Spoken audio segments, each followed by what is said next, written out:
What's up, YouTube? Today we have only one of the spiciest players at our locals playing a spicy blind second deck. What are you playing, sir? I am playing a meta deck, but in a little different way. I am playing blind second Despia branded. I like it. Now, the concept sticks with me because Despia is pretty good in the meta game, so why not take advantage of all the other people's boards and just beat them with their own stuff? Exactly. That is one of the strengths of this deck. This deck has the power to go first, obviously. That's why it's meta, but it also has a lot of potential going second. Hell yeah. So, first off, this is a 40-card deck. Love to see it. It's a good number. Yeah, so I basically separated these into their different engines because with this, you don't worry as much because there's a lot of contention in the Despia branded community about ratios and how many of different cards you play. In this, it's more about what you can get away with from the main engine standpoint, because you do still play a pretty hefty core of the Despia brand cards, but you are also looking to fit as many solid, just board-breaking going second cards as you can. So this will probably turn off a few people that care about, 3-ofs versus 1-ofs. Yeah, crazy people. I don't look at this deck specifically in that manner. I look at more of there are 10 specific board-breaking cards, and I don't look at it as much of playing 3, 3, 3, and maybe a 1. I'd rather play 5 2-ofs that I don't open up 2 that I can't play. So I want as many board-breaking cards as I can along with my engine. So that's kind of where the theory came in. So we'll start with the Despia portion of the deck. We play 3 Aluber. You play 3 because this is really your only powerful normal summon going first. It's also a very good normal summon, obviously, going second. You want to try to hold this card as much as you can, usually trying to break your opponent's board until they potentially have 0 interruption left, and then you just go into your normal Despia plays. We played 2 Tragedy. I thought about playing 3, but once again, I wanted to keep this to a 40-card list if I could, and I did not want to open up 2 of these cards. And I never found myself really missing the 3rd copy, so 2 seemed to be perfect. We also play... Look at this guy over here. We also play, standard, 1 Ad libitum and 1 Dramaturgy. I've seen a lot of Despia players dropping this card specifically. The only reason... That card specifically. I missed the camera shot. I'm sorry. My fault. No, a lot of players have been dropping this from the normal branded Despia lists.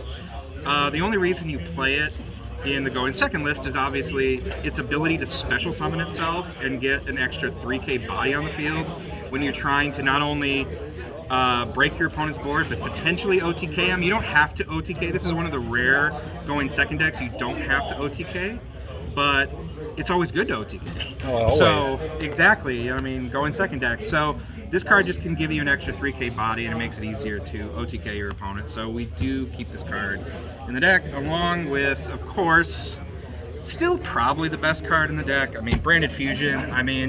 What can you not say about this card? It's just free. It's incredible. It's free. You plus off of it so easily. Don't hate me in the comments. Clearly, I think the best fusion card in the game right now. I don't think anybody would hate you. No. You're completely correct. So this ratio might surprise some people. We are only playing 2 opening. Now, This is a little spicy. This is a little unexpected. The only reason for this is because, once again, you are trying to play a solid ratio of going second cards, and I found myself never really needing a 3rd branded opening. You don't need to open this card to go full combo. That was the only thought with this. Yeah. And I wanted to keep it to 40 cards because even though it's a going second deck and you're normally seeing that 6 card, I could see myself potentially playing a 3rd in the future, but I never miss the 3rd copy. You don't get punished too much if you open 2 of them, but you really do not want to see dead cards in a going second break your opponent's board deck. Yeah, you need every card in your hand to do something. Although, yes, you can discard this off of it, it's still better if, the 3rd copy of this is like a Super Poly or something else like that. It's so much better. So you don't need this card to combo, but obviously you see it plenty at 2. I was originally playing this card at 1, but it definitely is a 2 of, and that's of course Brandon Red. Brandon Red is such a strong card. A lot of people don't realize this. It's just as powerful going second as it is going first and activating on your opponent's turn. You can OTK so easily with this card. This card is also strong if you disrupt your opponent, you break your opponent's board, you get in for a decent amount of damage, so you get them under 2,000 life points, and then you just drop this in whether it's battle phase or main phase 2 and you make a masquerade. Now they have probably limited cards in hand, and now they have only 3 card effects trying to break your board. So it's just great to just throw a masquerade up there if you need it. It can kind of be a pseudo super poly in a way. It's just, or actually it's not a super poly, it's closer to a L-Shell fusion, where you can just maybe get some extra damage in if you can't clear your opponent's board. Obviously can't attack with it directly or else it would be super broken. Oh yeah. But it's still a great card. And by the way, something that a lot of people don't always remember with this card, even though you have to target a Despia or a Fallen Albaz card in the grave, you do not have to use that card to fusion summon.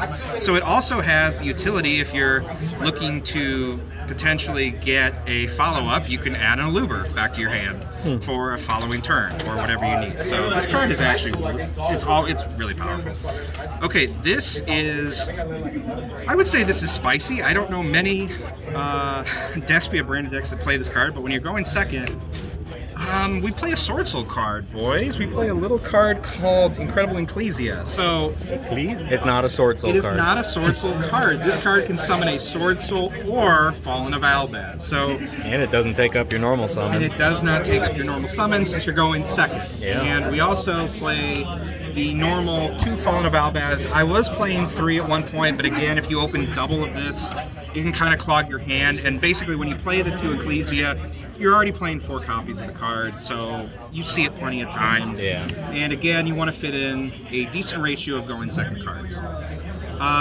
So we are still playing the Patchwork engine because it's free. It's mostly either a +1 or a +2. So we are playing at a different ratio. We are playing 2 ofs. We are playing the 2 Patchwork, the 2 Chain, and the 2 Poly. Again, if you were playing like a 45 card deck, these would probably be the normal ratios of probably 3, 3, 2. Right. However, again, I wanted to do my best to keep this at a 40 card ratio, and I'll be honest with you, if you wanted to, you could potentially play this, but I wanted to stay clear of this because if you open any one of these, your Patchwork is dead. Yeah. So I'd rather play the extra copies of these that, even if you see these more often, they're still powerful. I mean, they're still great in your card. You can discard this. You can still use this to fuse. So there's not really too big of a downside to open these cards. So I actually really enjoyed playing this at 2/2/2. If I ever go back to a going first list, I might stick with this. I'm not even going to lie with you. I actually really like.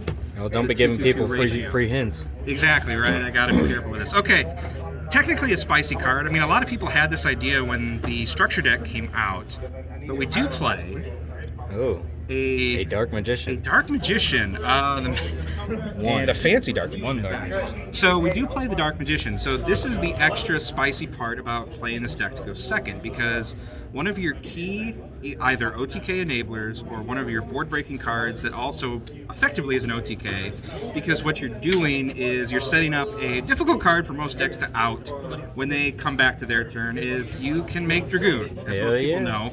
And Dragoon is so powerful in my matchups. I mean, when I made Dragoon, I never lost a matchup. So you don't have to make it to OTK. You don't have to make it to win. It's not like a mandatory card in the deck, but you feel so good making Dragoon when your opponent has like 1 or 2 cards in hand and they're trying to recover. I mean, Dragoon is so powerful. Oh, yeah. It's such a good card. These are kind of spicy. If you were looking for any kind of potential free slots in the deck, these probably work, but I wanted to test these out because we played 1 Thunderbird and we played 1 Bigfoot. Now, there's a lot of things that these 2 dangers have from a synergy standpoint with the deck. Obviously, they're dark, so you can use them to fuse for most of your Despia or your Albaz cards. These cards will trigger off of discard. You have plenty of cards between Albaz, another card you'll see coming up, Super Poly, and Branded Opening that require you to discard. So if you see this card, this is a free way to bait out a negate. You're just opening, discard a Bigfoot. I mean, all of a sudden your opponent's Baron's like, oh no, what do I do? and there you go. You just break boards. Plus, again, if you have to, summon this the old-fashioned way. And again, it's a 3K body to help you OTK. Yeah, so and you draw a card off of it too. So again, are those cards necessary? No. They would probably be the 39th and 40th cards in the deck, but I liked them. You know, I didn't hate seeing them whenever they came up. So now we've reached the official going second portion of this deck. So again, every single one of these going second cards is at 2 except for 1. And the only reason is because I didn't want to open 2 of most of these. I wanted to open a variation of any of these 10. So the first one, we played Raid in the Dark Kaiju. This one's self-explanatory. It outs, those big tower monsters. You hate to see the Adagnister deck when you're playing, because obviously they set up a monster. It doesn't really matter what disruption you normally have. It's hard to out that card. So you need something to get rid of towers monsters. This does it perfectly. It's also a dark, so it synergizes with Super Poly and Albaz and anything else you can imagine this card synergizes with.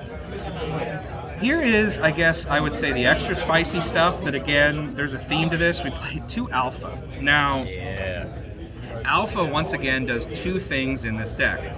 It is a free special summon because obviously you're going second. 2, it will bait out a disruption normally because opponents don't like their cards to leave the field. No. And 2, even if you need to just special summon this card, maybe you get rid of something and then you special summon it again because somehow even the special summon effect's not once per turn. Of course not. So, again, it's a 3K body to help you OTK. So, this card has multiple functions in the deck. We only play one, I guess you would call traditional hand trap, and that would be Nibiru. It's one of the strongest ones. Yeah, we are not interacting with our opponent much on their turn, but you do have certain cases where you want to have something in the main that can interact with those pesky Synchro, Punk, Scythe decks, because Scythe is still a problem. Always. It's not a huge problem. I mean, obviously, you just saw the card Alpha. Alpha is a way that you can get over Scythe decks, because obviously it gives you a 3K beater that'll, is not from the extra deck, so it's another way to deal with it. But you'd much rather stop them before they make Scythe. So, right.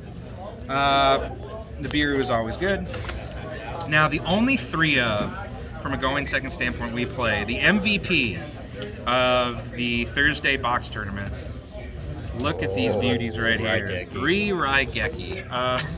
Raigeki at 3 I am is so just with you on this. funny. Raigeki is so free. Oh yeah. It's not once per turn, so if you open multiples of these, it's 2 board wipes, which normally will come up because normally your opponent will have some kind of negation or disruption, which actually happened in the finals. So in the finals, my opponent set up an entire Scythe lock board. I wasn't going to be able to kill them, but I was able to bait out a couple negates, Raigeki. They negated the Raigeki, and then I said, oh, how about a second Raigeki? And that ended up clearing the board. I was not able to win that game, but it was able to basically get it back to an even game state, which is crazy. I mean, Raigeki is so powerful for going second decks right now. Like, if I was playing a blind second deck, I would main this card 100%. I'm with you there. 110%, because again, even a lot of the powerful combo decks, they're not maining a lot of spell trap negation. And this card is just free. Most of the time they're ending on maybe a Baron, maybe something else like 1 spell trap negate. At the very least, this will bait that out, and then you can go on with your play. So I love Raigeki. Hell yeah. Now again, this might be a weird, you're thinking, oh, we're playing a going second branded Despia deck. Clearly you're going to play 3 of this. No, we only play 2. Now, the only reason you play 2 of this is because, again, you play the 2 Ecclesia and the 2 Albaz. So you basically have 6 ways to access Super Power. Yeah, not wrong. So if you play 3 of this, there are too many times where I saw, again, 2 of these in hand. And even though, do we need card advantage in this deck? Not necessarily, but it's kind of hard when you go -3 sometimes to still push through. So I felt like trying out 6 ways to access Super Poly, and honestly, I didn't miss the 3rd copy again. I saw Super Poly when I needed it. I either saw Albaz or Ecclesia when I needed it. Again, and you're playing basically 6 copies of this card in some way, shape, or form. So you will normally open either Ecclesia, Albaz, or Super Poly. So you have especially again in a 40 card deck. That's why I wanted to play 40, was for the opportunity to see these cards as easily as possible. Last card in the main deck. This is mainly for, those pesky spell trap decks. We do also play 2 Lightning Storm. All the removal. Yes, all the powerful removal cards that Konami has basically printed over the last few years, we play. Except for Raigeki, made way in the past. So, Lightning Storm, great for back row decks. I mean, I played a couple back row center decks, just activated Lightning Storm, blew them out. They can't recover as easily. Even if they're Eldritch, it's so hard to recover when you just Lightning Storm their board away. And then you set up your own board, you get in for damage. I mean, it's just so hard for them to recover. I might move this to 3, honestly. It was that powerful. Damn. But, it's tough because most people will still play, even going first. It's a habit for people now. They'll play cards in defense position. So a lot of times you're just hitting back row with this. But again, it's a free disruption. So again, the main deck is 40 cards. The extra deck, I'll go pretty quick because there's not many differences from a normal branded Despia deck with the extra deck. Play 2 Mirror Jade standard. I mean, 2 of it, it's such a powerful card. Banish a card. Bring it back. This is your primary super poly-ish target with Albaz because it's broken that this card is not just like fusion or synchro that your opponent controls. It's basically any extra deck monster that your opponent controls. So it doesn't really matter what your opponent's playing. You have a way to super poly. Yeah, you do. This card is powerful, obviously. We only played 1 Libitin. Again, a lot of Despia branded decks are trying to grind nowadays. Obviously going first, they might play multiple copies of this. And we also only play 1 Albion. So most of them will play multiples of this. We are trying to kill our opponent as fast as possible. So if we're needing 2 of these, we're probably going to lose anyway. Yeah, you're doing it wrong. So we're trying to basically get as much advantage out of these cards as possible. And then hopefully we're in a good enough state that we don't need to grind too much with our opponent. We also play the newest of the Albaz fusions. This card's mainly for Dragon Link, honestly. I didn't see Dragon Link, but I would still play this. This card is still pretty busted. We did play 1 Titaniclad and 1 of the Spriggans fusions. And again, most branded Despia decks are cutting kind of the extra Albaz fusions. I've cut a decent of them as well, but you also still want to play more than a few because you always want to have a option to super poly on your opponent's turn. Yeah. So the more of these you play, the more options you have. I made Titaniclad probably once a match, just because it's free damage. It just sometimes your opponent won't have a extra deck monster on the field. You got to get rid of something else. This card will do the trick. So these cards are still playable. So to the Despia cards, we play 2 Masquerade. Honestly, I'm thinking of cutting this to 1. Again, the same theory goes along with only playing 1 Lubellian and 1 Albion. I mean, are you really going to need the second one? But again, this is another way to OTK your opponent. Again, you basically try to break their board, get their life points to a low amount, and then you can just sit on this. Watch them burn. Really not much your opponent can do at that point unless they have very specific cards to out this. And normally you're pairing this with another little card that we'll get to. I mean, if you end on this and this on the field and you've knocked your opponents under 2,000, it's very difficult for them to get back at you. So we are obviously, for the last couple Despias, we are playing these 2. This one never really came up. It's a potential cut as well, but you honestly need extra deck slots, so you just play this for the random occasions your opponent might have a dark and light on the field and you can super poly. This card is really good, not only for its floatability, but what it also can do is it can basically knock your opponent's monsters attack to 0, which again is an OTK deck or a line going second deck. Any way you can reduce your opponent's monster's attack points is pretty good. It gets you a lot closer to OTK. So again, all of this is pretty standard in Despia decks to begin with. We obviously play the 1 Guardian Chimera. This card is just ridiculous. I mean, I don't know why they printed this card. It's so good. I mean, the fact that you can draw and pop cards and it's untargetable with polymerization in the grave, like, this card is just busted. Great card. It's so good.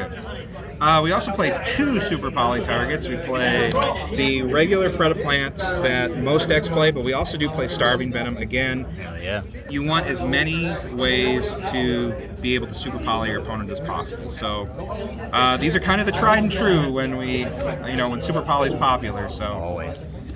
So that is a 15-card extra deck. So let's move on to the side deck. We're getting ready for another tournament, guys. So we're trying to wrap this up. I play 2 Token Collector. This card's obvious. I mean, this card's good against any adventure deck. It's good against Sword Soul, which is considered by many to be the best card best deck in the format. So Token Collector is obviously very good.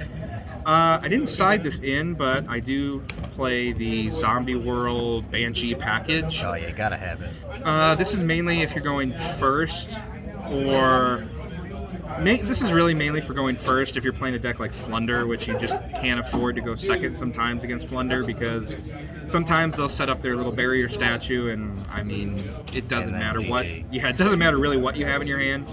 So sometimes if you're forced to go first, I mean, it's still good to basically floodgate your opponent out of the game. Extra back row removal, 2 Cosmics. I mean, Never have enough back row removal. Pretty standard. This is basically for mirror matches more than anything else.